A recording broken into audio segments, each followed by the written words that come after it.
Pretty much every team in the NHL could use some sort of help in some aspect of the team's game, whether it's defense, goaltending, scoring depth, or top-notch forwards. But in today's video, I narrowed it down to 5 teams who I really think should be very active at the trade deadline and really trying to buy to help that team really get over the hump and become a legitimate contender or even just a playoff team. So with that being said, let's get right into the video. First up is the obvious one, and that's the Edmonton Oilers. Now, what do they need? Literally anything to help Connor McDavid, because you have this generational superstar on your team. In my opinion, the best player in the NHL, and he's going to be the best player in the NHL for many, many more years. And you don't want to have his relationship with the team soured. You don't want to have him unhappy, because obviously, players can demand a trade. They can obviously leave in free agency. He is on that huge contract, but he's not going to be on it forever. And assets I think they should give up is Jesse Puljujarvi. I think he's a guy who would really benefit from just a change of scenery. Obviously, Edmonton has a long history of not really being able to develop prospects. Aside from guys like McDavid and Draisaitl, and Nugent Hopkins has been pretty good this season, but not really drafting players that live up to their potential. And then usually when they leave Edmonton, they really become superstars like Taylor Hall, and obviously Jordan Eberle, not a superstar, but he's playing very well in New York. Nonetheless, I don't really think it's a good look on your franchise that players don't really pan out and be who they are expected to be with your team, obviously besides a McDavid and a Draisaitl. But 23, 24-3, a mediocre record. They just signed Koskinen, obviously, and they fired Peter Chiarelli. Finally, I think it's a little bit too late. The damage has already been done, but I don't think it's too late to fix it. They have young guys that they could trade away to bring in more guys to help Connor McDavid, but they have came out and said they're not going to just throw away their assets in order to make a push at the playoffs this year. But I definitely think if improvements aren't made in this franchise heading into next season, and the overall team isn't in a better position next year, I think it really could be a rough couple of years, and McDavid could maybe start to come out and say stuff about being unhappy, and that's just something you really want to avoid, because he really is a guy who you don't really have to have exceptional talent around him, because he will make them better. You just have to give him players that he can play with. Milan Lucic, Zach Kassian, Jujhar Khaira, that's not cutting it.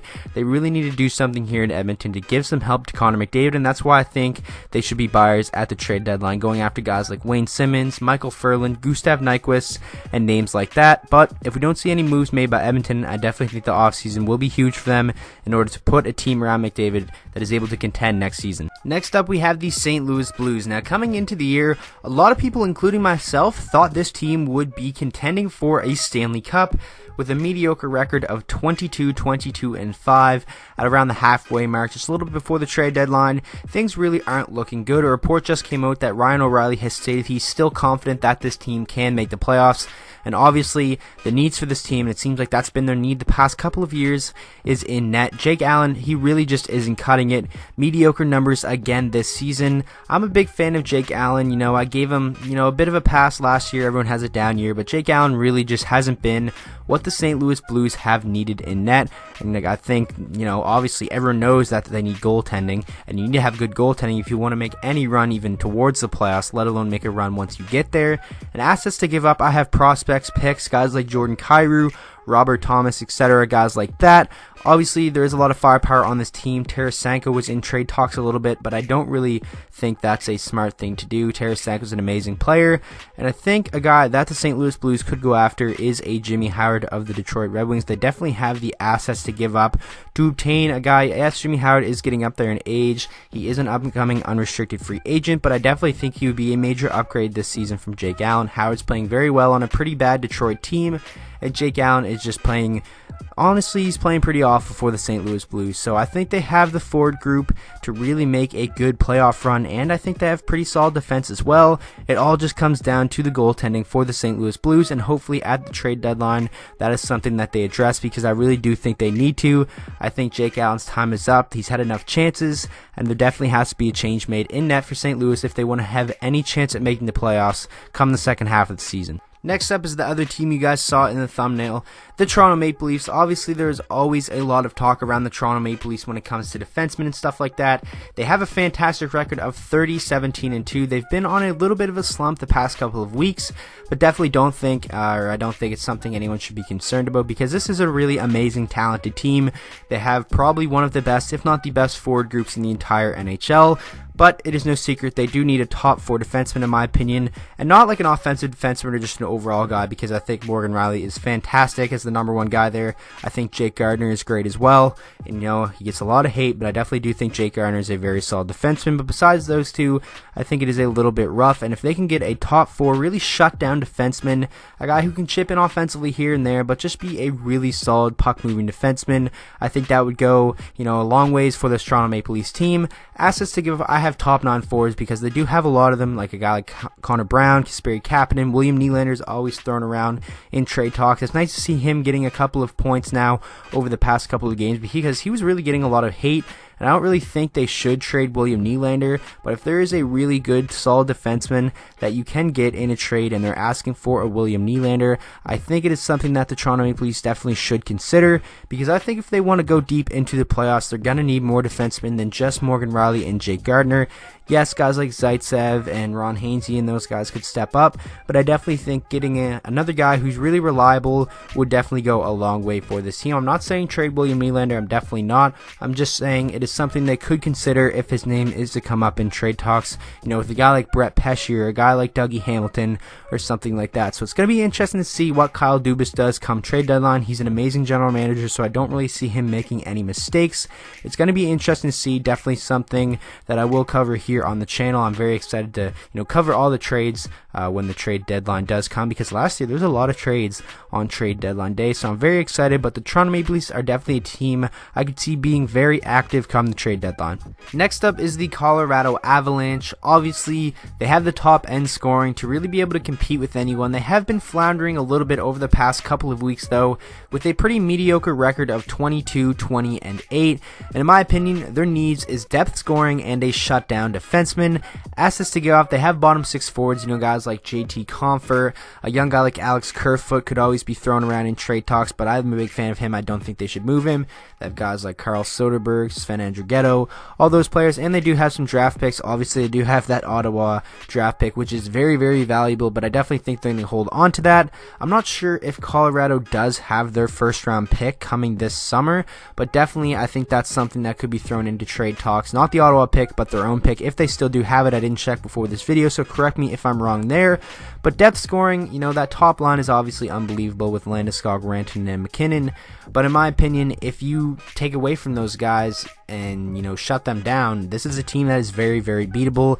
And obviously they have guys like Zadorov and Tyson Barrie on the blue line, but I definitely think getting a shutdown defenseman, maybe a guy like a Chris Tanev or something like that, would be very good for this team. And obviously the depth scoring, another team I could see going after a guy like a Gustav Nyquist, or maybe even a guy kind of a tier below him like a Michael Furland or something like that. So it's going to be interesting to see what the Colorado Avalanche does, but I definitely do think that they need more depth scoring aside from those big 3 on that top line, and definitely some help on the blue line. I think they're pretty set in net. I am a big fan of Semyon Varlamov. Sometimes he's questionable, but I don't really think he has the greatest defense core in front of him. So it's going to be interesting to see what the Avalanche are going to do come trade deadline. I definitely think they're going to be a pretty active team, considering they were at the top of the league, the first couple of months of the season, and now they're kind of floundering. So it's going to be interesting to see what happens, but definitely a team that I think should try to make some moves just to really bolster the core of this team and be able to put guys around McKinnon and Rantanen and Landeskog to make a solid playoff run, or even make the playoffs, because right now it's kind of iffy, but that Western Conference is pretty much wide open, and I definitely think we will see them in the playoffs. So it's going to be interesting to see what happens with the Colorado Avalanche. Hopefully they can make a move, and if they don't, I think it'll be pretty tough for them to make any type of run in the playoffs if they are to get there. And finally, the last team we're going to talk about in today's video is the Dallas Stars. Now, this is a team that it seems like every year we're going to say this is the year they get in the playoffs, this is the year that they make a deep run, and it seems like they're always just disappointing. They have a record of 24, 21, and 4. Obviously, as it stands right now, they could be a playoff team if they aren't to make any moves, but I definitely think getting a top 6 forward or 2, as you guys see, I have the S there, would be huge for them, because outside of Radulov, Ben, and Seguin, they really don't have any reliable scorers. I think Nichushkin has been a little bit of a disappointment this year. You do have a guy like Rope Hintz, who I think I'm a big fan of. Obviously, Miro Heiskanen helps out a ton on the blue line. I definitely think he should be in conversation for the Calder Trophy. Obviously, he'll go to Pettersson, but I definitely think by the end of the season, Heiskanen could be a nominee for that award. But yeah, they need top 6 forwards, man. You can't just keep relying on Jamie Benn, Tyler Seguin, and Radulov to give you all your scoring.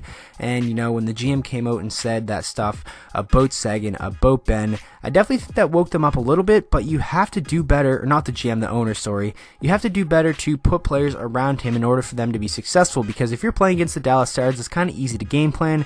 Shut down Seguin, shut down Benn, and you have a pretty good chance of winning that game. I'm a fan of Ben Bishop in net. I like their defense core with Klingberg and with obviously Miro Heiskanen. And the assets I put to give up is Julius Honka and Valerie Nichushkin. Obviously, you could throw in draft picks and some depth forwards here and there, but I really just think they should do anything in their power to get some help around Tyler Seguin and Jamie Benn, because this is a very talented team, and I definitely think it would be a fun team to watch if they are to be able to get into the playoffs. And like I said with the Avalanche, the Western Conference is wide open, and I think one more piece or 2 top 6 forwards could definitely put this Dallas Stars team over the hump and really make them a contender in the Western Conference. So that is going to wrap up the video. I really hope you guys did enjoy, and like I said at the beginning, really any team could use some help in certain aspects of their game.